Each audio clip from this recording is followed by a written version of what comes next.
शांतकारं भुजगशयनं पद्मनाभं सुरेशं विश्वाधारं गगनसदृशं मेघवर्णं शुभांगं लक्ष्मीकान्तं कमलनयनं योगी प्रध्यानगम्यं वंदे विष्णु भव्यहरं सर्वलोकैकनाथम्। आप सभी के कल्याण की कामना के साथ इस कार्यक्रम में कुछ सामान्य चर्चाओं को भी लेकर प्राय बात करते हैं, आपकी कुंडलियों को भी बात करते हैं लेकिन कुछ ऐसी चर्चा भी जीवन में हो जानी चाहिए जो हमारे लिए जीवन को सार्थक करने में मददगार बनाए। निश्चित है कि इस वर्ष 2024 में अगर हम देखें, जो हमारी धरती है, छोटी सी गेंद है, इसमें 8.2 यानी कि 8.2 बिलियन मनुष्य हैं, बिलियन है ना। अगर प्रॉपर तरीके से अगर हम देखें, बात करें तो 2024 में ही हमारी दुनिया की जो जनसंख्या है ना, जो इंसान है, ये 8.2 बिलियन हो जाते हैं और वायरस से भी खतरनाक है ये। और आने वाले 2050 तक अनुमान ये भी है कि 9.7 बिलियन हो जाएंगे। 2080 तक अनुमान है कि मध्य तक कह रहे हैं कि 10.3 बिलियन निवासी हो जाएंगे। इतनी बड़ी जनसंख्या, फिर उनके लिए भोजन की व्यवस्था इत्यादि, ये दुखदायी भी होगा।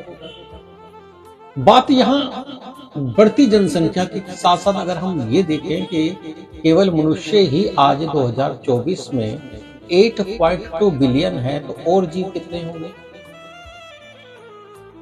अगर कुल मिलाकर इन सभी जीवों की जनसंख्याओं को भी अगर हम आंकड़े बनाने लगे तो शायद मैं ये कहूंगा कि ये बहुत बड़ी जनसंख्या हो जाएगी और ये धरती सभी का पेट भर रही है, अभी तक भर रही है, राम भरोसे भर रही है। निश्चित है जिस तरह से जंगल खत्म हो रहे हैं, जिस तरह से तेजी से पॉल्यूशन हो रहा है, आपने दिल्ली का यार देख लो, आप अपने आसपास क्या हाल है पॉल्यूशन की वजह से। ये लग रहा है कि पूरा शहर धुएं के बादलों में भरा हुआ है, पॉल्यूशन में भरा हुआ है। नाकाम सरकारें कुछ नहीं कर पाएंगी और ये धुएं इसी तरह एक दिन कैंसर और किडनियों को इफेक्ट करते हुए नजर आएंगे। इतनी बड़ी जनसंख्या धरती पर हो रही है। अभी तो हम दुनिया की बात करें, 8.2 बिलियन पूरी दुनिया में लोग हैं 2024 में। भारत में भी 140 करोड़ से ज्यादा लोग हैं, तेजी से बढ़ रहे हैं, सुविधाएं कम हो रही हैं, परेशानियां बढ़ रही हैं, बर्फ पिघल रही है, पानी की कमी हो रही है, पॉल्यूशन तेजी से बढ़ रहा है, ओजोन परत में सुराख हो रहा है। विज्ञान की हम बात कर रहे हैं और विज्ञान हमारे लिए विनाश होता जा रहा है। जब तक हम धर्म की बात करते थे, हवन और यज्ञ की बात करते थे, तो वातावरण शुद्ध रहता था, प्रॉपर हवाएं ताजा थी और यहां तक कि हमारे मौसम भी सुचारू रूप से चलते थे। आज नवंबर का महीना आधा हो गया, अभी तक दिल्ली में और आसपास के क्षेत्रों में पंखे चल रहे हैं, जबकि रामलीला के दिनों में ठंड में लोग कंबल लेकर जाया करते थे, आज से मात्र 10 से 15 साल पहले। कभी वैज्ञानिक धरती के बारे में बात करते थे तो हमें मजाक सा लगता था, लेकिन अब प्रत्यक्ष रूप से देखने को मिलता है कि सही मायने में मनुष्य ने धरती का नाश कर दिया और सबसे गंदा कोई कीड़ा है, कोई वायरस है, तो ये इंसान था। 8.2 बिलियन 2024 में इंसान पूरी धरती पर और 140 करोड़ से ज्यादा भारत में केवल और केवल धरती का नाश कर रहा है। कहीं भी खाकर गुटखा फूंक दो, कहीं भी कुत्ता हगा दो, कहीं भी खुद बैठ जाओ, बस इसके अलावा कुछ नहीं। पहाड़ इन्होंने खोद डाले, जंगल इन्होंने काट डाले, खेती के लिए जमीन इनके पास नहीं रही। अगर फसल हो रही है तो उसमें इंजेक्शन लगा रहे हैं, यूरिया से गेहूं पैदा हो रहा है, तो ये बीमारियां नहीं होंगी और मृत्यु का संकेत नहीं होगा तो क्या होगा? एक 50 गज का मकान 4 मंजिल का है तो उसमें 4 की बजाय 8 एसी लगे हुए हैं। उसके अंदर से निकलने वाली गैसें ओजोन परत को नाश नहीं करेगी तो क्या करेगी? धरती के आसपास का तापमान अब हिसाब लगा लीजिए, आप हीटर के पास बैठिए कितनी गर्मी देता है, और जब एसी चलता है तो उससे निकलने वाली गर्मी बाहर के वातावरण में, और घर आपका ठंडा हो रहा, बाहर का वातावरण गर्म, जिसकी वजह से पूरे देश के देश जो है पॉल्यूशन से भरे जा रहे हैं। बात हम धर्म की करते हैं। हमारे शास्त्रों में कहा गया जाता था कि हमारे यहाँ यज्ञ का विधान होता था। गाय की उपलों में हम शुद्ध घी और हवन सामग्री में वो चीजें हम मिलाते थे जो हम घर में इस्तेमाल करते थे। थोड़ा सा हल्दी डाल लेते थे, थोड़ा सा उसमें काले तिल डाल लेते थे, 2-4 बादाम, थोड़ा सा गुड़ डाल लेते थे हवन सामग्री के अंदर में, बचे हुए जौ को डाल लेते थे, काले तिल डाल, जो सामग्री हमारे साथ होती थी, जो हम भोजन करते थे, चावल डाल देते थे, तो उससे हम हवन किया करते। बचे हुए फूलों को सुंघाकर उसमें डाल दिया करते थे, उससे हवन होता था। और आज भी वैज्ञानिक इस चीज को मानते हैं कि जब हम हवन करते हैं, गौ के उपलों पर किए गए हवन पर अगर हम गाय का घी डालते हैं तो वो वातावरण को शुद्ध करता है और कितनी कुछ एरिया है कि उसके वहां के पॉल्यूशन को प्रॉपर तरीके से खत्म कर देता है। लेकिन पिछले 1400 साल हिंदू धर्म के लिए काले वर्ष, हवन भूल गए, पूजा पाठ भूल गए। लोगों के दिमाग में केवल और केवल क्या भरा गया है कि जो जितनी ज्यादा पूजा करता है, जो ईश्वर को जितना ज्यादा भज रहा है, वो उतना ज्यादा दुखी है। अब ये सवाल कहां से आते हैं? आपने देखा है जो लोग भगवान को नहीं भजते हैं वो सुखी हैं। लोग कहते हैं जी ये शराब पी रहा है, पैसे कमा रहा है, देखो मजे ले। अरे भाई, उस शराब पीने वाले का अंत क्या है और प्रभु के नाम लेने वाले का अंत क्या है? बात यहां जा रही है, धर्म को लेकर नहीं आ रही है, बात इंसानियत की हो रही है, मानवता की हो रही है। छोटा सा सवाल आपसे कर लेता हूं। बहुत सारे लोग जो ये प्रश्न उठाते हैं कि क्या सही मायने में जो भगवान की आराधना करते हैं, पूजा पाठ करते हैं, क्या आज के समय में ज्यादा दुखी हैं? क्या आपको भी लगता है? कितने लोगों को लगता है? ये हमारे यहाँ पर मन में डाला जा रहा है ताकि आप अपने धर्म से, आप ईश्वर से दूर हो सके। चल एक छोटा सा सवाल चित्र आप लोगों से सभी से करते हैं। अपने दिल पे हाथ रखो, बिल्कुल बताना सही। आप भी स्कूल गए होंगे, सभी गए ना स्कूल, सभी लोग कॉलेज भी गए हैं। आपके माता पिता आपको डांटते नहीं है? आपके माता पिता ने कभी आपका कान नहीं मरोड़ा है? कभी आपको थप्पड़ नहीं मारा है आपकी गलतियों पर? आपको डांटा नहीं है? तो पुरुषोत्तम जी डांटा है ना? मेरी तरफ देख, पुरुषोत्तम इधर देखो। आपको माँ बाप डांटते नहीं है, किस लिए डांटते हैं? क्योंकि आप गलत ना करें। कई बार ऐसा भी होता है कि जब हम घर से झगड़ा करके निकलते हैं ना, और बार जब झगड़ा करके आते हैं तो समझदार माता पिता सामने वाले को नहीं डांटता, अपने बच्चे को थप्पड़ मारता है। उसका एक थप्पड़ पिता का लगा हुआ बच्चे को ये याद दिलाता है कि जीवन में आपको झगड़ा नहीं करना। आज आपका बच्चा किसी से झगड़ा करता है, उसका सर फोड़ के आता है, अगर आप उसे शाबाशी देते हो तो अगली बार वो बड़ा काम करेगा। यानी कि हो सकता है कि वो किसी के शस्त्र से प्रहार करे या आपका पिस्टल लेके चला जाए, आपका चाकू मारा है। क्यों? क्योंकि आपने उसको छूट दी है, दिए ना छूट। उस छूट का परिणाम क्या होगा? आपकी एक गलती आपके बच्चे को जेल की यात्रा कराएगी। आपका एक सही समय में बच्चे को ना डांटना उसके भविष्य का नाश कर देगा और उसकी पड़ी हुई एजुकेशन का नाश कर देगा।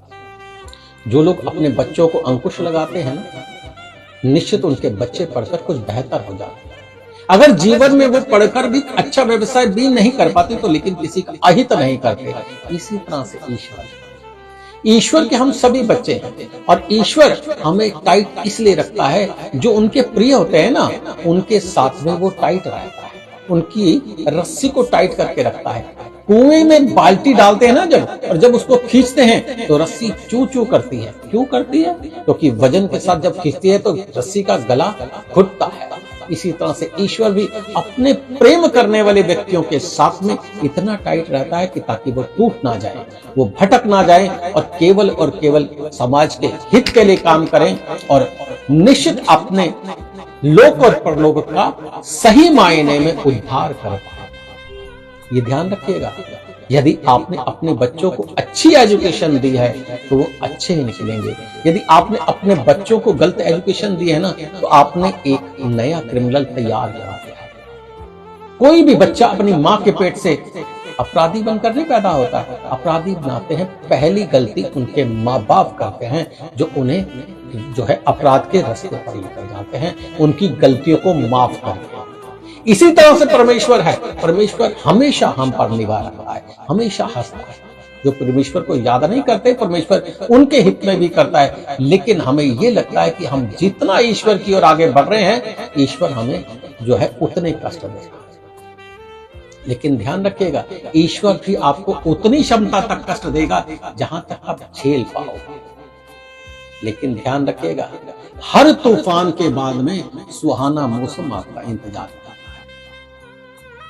आपको इस दुनिया में जो आज के समय में बलवान दिख रहे हैं ना, जो पैसे वाले व्यक्ति दिख रहे हैं ना, वो पूर्व जन्म के योगी महात्मा सन्यासी हैं, जो परमेश्वर की कृपा से आज सुखी हैं। ऐसा नहीं है कि आपको ईश्वर अगले जन्म में भी देगा, इस जन्म में भी देगा। किसी ने कहा है कि मृत्यु अगर किसी को प्राप्त होती है तो निश्चित यह है कि ये उसके लिए सजा नहीं है, उसके लिए मोक्ष है। क्यों? सजा इस धरती पर उन लोगों को मिलती है जिनके पूर्व जन्म के पाप धूमिल नहीं हो पाए, या तो वो बहुत ज्यादा कोढ़ी हो जाते हैं, बड़ी बड़ी बीमारियों से ग्रसित हो जाते हैं, या फिर वो जेल की बड़ी यात्राएं करने लगते हैं। वो कहां से आते हैं? वो कर्मों के आधार पर आते हैं। ईश्वर राम किसी को नहीं मारता, ना हत्यारा राम अपने आप ही मर जाएगा, कर कर करेगा। ईश्वर किसी को सताता नहीं। ईश्वर के पास इतना समय नहीं होता कि ईश्वर आपको सताए। क्या आपकी माता आपको सताती है? आपके पिता आपको सताते हैं? हमारे शास्त्र कहते हैं अखंड मंडलाकारकम व्याप्तर्येन चराचरम तत्पदम दर्शितम येनम तस्मै श्री गुरुवे। जो गुरु है वो परमेश्वर है। तुमेव माता च पिता तुमेव बंधु च सखा तुमेव बंधु च सखा तुमेव। जब तुम ही माता हो, तुम ही पिता हो, तुम ही सखा हो, सब कुछ तुम हो, तो वो सखा, वो पिता अपने बच्चों को कष्ट कैसे दे सकता है? लगता है हमें, अगर कई बार वो टाइट भी होता है तो इसलिए होता है कि हमारे भविष्य के अच्छे निर्माण के लिए। जितने भी लोग अध्यात्म क्षेत्र से जुड़े हैं, धर्म से जुड़े हुए हैं, ईश्वर की वंदना करते हैं, ईश्वर का पूजन करते हैं, निश्चित आत्मिक रूप से वो इतना मजबूत हो जाते हैं कि छोटे मोटे दुख उनका कुछ नहीं कर पाते। कहते ना कि सुख हमारे जीवन में, देखिए सुख में सिमरण सब करे। मैं थोड़ा सा कल गलत एक प्रवचन में कह गया था कि दुख में सिमरण, जबकि वो लाइन अलग थी कि सुख में सिमरण सब करे, सॉरी दुख में सिमरण सब करे, सुख में करे ना कोई। जो सुख में सिमरण करे तो दुख काहे को होए। भावार्थ क्या है? यदि अच्छे समय में ईश्वर का आप नाम लेंगे तो ईश्वर आपके साथ रहेगा, और दुख में तो पड़ोसी भी आपका छोड़कर आपको भाग जाएगा। यदि आप ध्यान रखिए, जीवन का सिद्धांत है ये। आज हमारी धरती पर मैंने बताया ना 8.2 बिलियन लोग हैं, लेकिन सभी परमेश्वर से नहीं जुड़ते हैं, और परमेश्वर भी इन सबके साथ नहीं जुड़ता है। यहां धर्म की बात नहीं हो रही, नास्तिक और आस्तिक की बात है। दुनिया में बहुत सारे लोग ऐसे हैं जो आस्तिक हैं, परमेश्वर से जुड़े हैं, पर फिर भी मन में अविश्वास रहता है, पत्नी होगा कि नहीं होगा, मैं तो नहीं करूंगा। हमारे यहाँ पर विशेष रूप से भारत में एक विशेष वर्ग भी है जो जिसको हम इस तरह से कह लें कि वेज एंड नॉन वेज के, कि जी मैं मंगलवार को नहीं खाता, मैं नॉनवेज तो नहीं खाता और कभी कभार अंडा खाता, मैं शनिवार को नहीं खाता, मंगलवार को नहीं खाता, और जो है मैं कई बार जो है आगे पीछे जो है नवरात्रों को नहीं। मतलब कि देखिए हिंदू धर्म कितना लचीला है, कितनी आसानी से हम ईश्वरीय मार्ग में जो है अपने आप चौधरी बनकर नए नियम बना लेते हैं। कहीं और बना सकते हैं ऐसे नहीं, लेकिन यहां बना लेते हैं।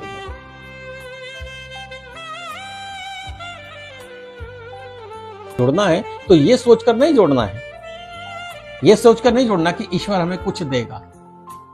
अरे ईश्वर का ही दिया सब कुछ है। रोशनी ईश्वर की दी है, पानी ईश्वर का दिया है, सब कुछ ईश्वर का दिया हुआ है। और क्या नहीं दिया है? आपको लगता है कि लक्ष्मी माता आपको धन देती रहे, वो ईश्वर का है?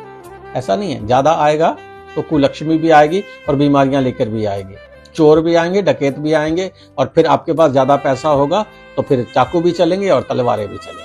तो ये ध्यान रखिएगा, शांत मन से केवल ईश्वर का ध्यान कीजिए। जो जिस भाव में ईश्वर आपको रख रहा है, धन्यवाद कीजिए। उसका धन्यवाद करना ही सबसे ज्यादा जरूरी है।